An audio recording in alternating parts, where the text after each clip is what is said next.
Bassirou waaw pour Lati pour le doubler, le contrôle Lati et Ibou Faye Tamba pour son 6e but et la passe de Mamadou Sanou. Le 1-2, le centre de Touré, c'était bien beau. Et Ibou Faye Tamba pour le triplé.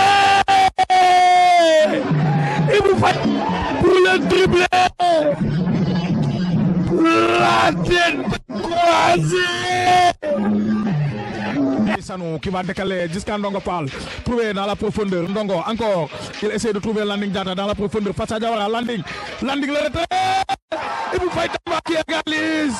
Mais quelle ouverture! Rapidement sur Fodé. Fodé le centre. Ibou Faye qui réduit la marque pour les Jamono.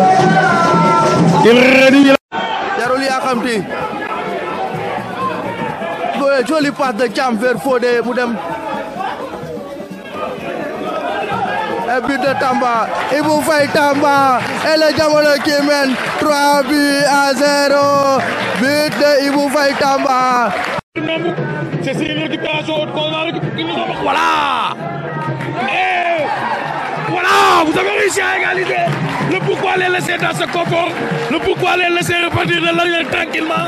Tout le monde nous dit pas une noce. Qui décale magnifiquement bien encore Landing Sané, Landing, Deydougou pour Ibou Faye le retrait. C'est le début pour Ibou Faye. Mais quelle passe encore. Ndongo Fall, Ndongo qui va mettre un centre, c'est pas fini. Ibrahima Faye Tamba qui va introduire dans la surface. Attention, l'égalisation. Pape Moustapha Fall qui égalise. Fodé Balla Camara et Troubiche, mais Fodé réussit à récupérer la balle et va adresser une bonne passe à Ibou Faye Tamba. Penalty pour le Jamono, accompagné d'un carton. Penalty et carton. Le carton. Le retour de Vieux Badjité. Il perd la balle. Tidiane était là pour Ibou Faye Tamba. Ibou Faye qui décale pour Tafa. Tafa, qu'est-ce qu'il va faire? Il va décocher un centre, non? Va évoluer si je ne m'abuse et Bassirou dans ses œuvres pour trouver Ibou Faye Tamba, le décalage de Ibou Faye, le centre. Ibou directement sur le gardien qui...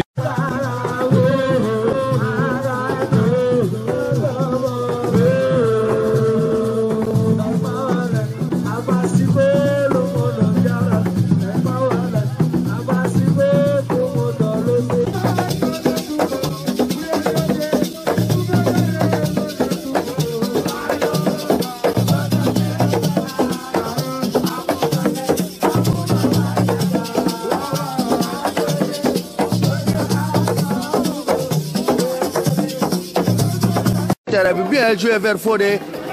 Fodé qui fait la passe vers Tamba. Tamba qui donne à Diallo. Bien donné à Diallo. 34 Sport, 0 but partout. Au stade des Parcelles, Oslo Guédiawaye, 0 but partout. En Ligue 2, Tamba qui mène 2-0 face à Sadoum, Sabo et Mohamed Wali. Marcel Bakhoum le centre. Mais avec Tamba, on peut aller grappiller une occasion ou deux. Ibou Faye qui réussit à avoir la balle. Tamba au duel et il va gagner la faute. Comme face au Casa Sport. Et il va trouver Fodé dans la profondeur. Préparé d'anticiper quel match il est en train de Fodé.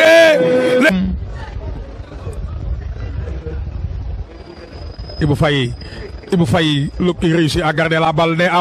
Ibou Faye, il revient sur lui. Sur Lati Sanou, Lati, il a glissé. C'est le meilleur actuellement au Sénégal. Ah, c'est normal. À tête, on l'a dévié, récupéré. Ibou Faye Tamba, ça joue avec Théophile dans l'entrejeu, avec Ballon Fodé toujours garde ce ballon dans l'entrejeu avec Ablaye Thiam, le centre. Sadio qui dégage ce ballon. La tête de Ibou Faye Tamba, Cachot, de l'autre côté Ablaye Thiam, garde ce ballon, Ablaye, Ibou Faye Tamba, Ibou Faye encore, Ibou Faye, qu'est-ce qu'on va faire? L'autre, c'est un geste défensif fort parce que là, il suffit d'un cheveu pour commettre un penalty. Et Ibou Faye Tamba, le retour. L'autre dina neex Issa. Retour bobu. C'est là, Ablaye Thiam, qui décale sur Ibou Tamba aux prises avec Sow. Il s'en sort, il faillit. Face à Sow, une première fois, Edelsi. Le centre, Diakhaté qui se saisit de la balle. Il y avait balle à l'intervention face à Zaki et il relance vers Fodé Bala Camara.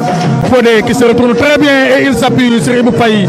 Tamba à l'appel, qu'est-ce qu'il va faire? Il va centrer, Théophile le contrôle et se contré par Gattuso une seconde fois et ça finit en sortie de but. L'appel de Ibou Faye Tamba, il s'en appuie, Ibou Faye Tamba, Ibou Faye au duel, poussé du derrière, mais il continue à se battre. Il va récupérer la balle, Ibou Faye qui va décaler sur Théophile qui décale sur Amadou, le double buteur du match, qui va déclencher une frappe, le gardien qui va très rapidement au sol. Pour surgir sur Sergueï, il n'est pas en position de jeu, Ibou Faye Tamba, Ibou Faye, la faute, le carton rouge, le carton. Non mais son deuxième match en Ligue 1 sénégalaise avec énormément de sûreté. Ibou Faye Tamba qui trouve Papa Komar. Il va s'appuyer sur Ibou Faye, le retrait. Ndongo n'arrivera pas à temps. Vers balle Fodé Camara qui réussira à contrôler la balle. Balle face à Lamine John. Balle de les provoquer en 1 contre 1. Il est bon Fodé. Le centre, c'était trop profond, mais tout ça était là. La reprise vers Ibou Faye Tamba de la tête sur la transversale. Fodé, il va trouver Ibou Faye dans la profondeur. Ibou Faye. Pour Fodé, le retour du défenseur des HLM.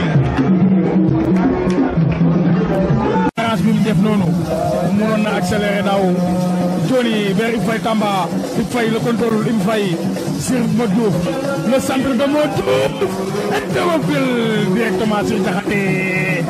Il n'a pas réussi à croiser quoi. Surtout défenseur central. Effectivement. Ibou Faye Tamba face à Sow, une première fois contre Johnny.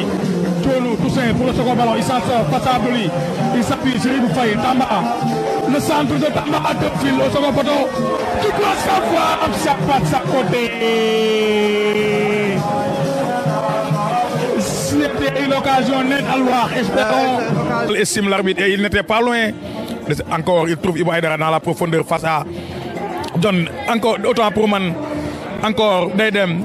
Il trouve Doku dans la surface. Le contrôle, le défenseur était là. Et bon retour défensif. Encore Doku. Et Malick Ndoye a glissé. Tam Bakhoum qui récupère la balle. Balle Fodé Camara. Degno en 1 contre 1. Il a vu l'appel du Faye Tamba. Face à Hassan, il faut qu'il s'amène la balle. La passe du balle Fodé. Contré, ça finit en corner. C'est contré, ça finit en corner. Face à la balle, Amadou Eres Badiane et Issa Gueye. Le centre de Issa Gueye, Marcel Bakhoum était là. Vers Ibou Faye Tamba, Ibou Faye qui s'amène la balle. Il se défait de son adversaire pour Cheikh Gueye. Et fait l'appel dans la profondeur. Cheikh Gueye pour Ibou Faye Tamba face à Bassirou. Bassirou qui est sur Tidiane Camara. Tidiane qui s'en sort, le contrôle de dégagement. Mais l'autre c'était pas prudent d'agiter. Tidiane de relancer pour Cheikh Gueye. Samba Diouf Djel Nabakanba. Ibou Faye Tamba qui s'amène la balle. Ibou Faye. Le crochet Ibou Faye pour la remise pour Cheikh Gueye. Le penalty pour le Diamono.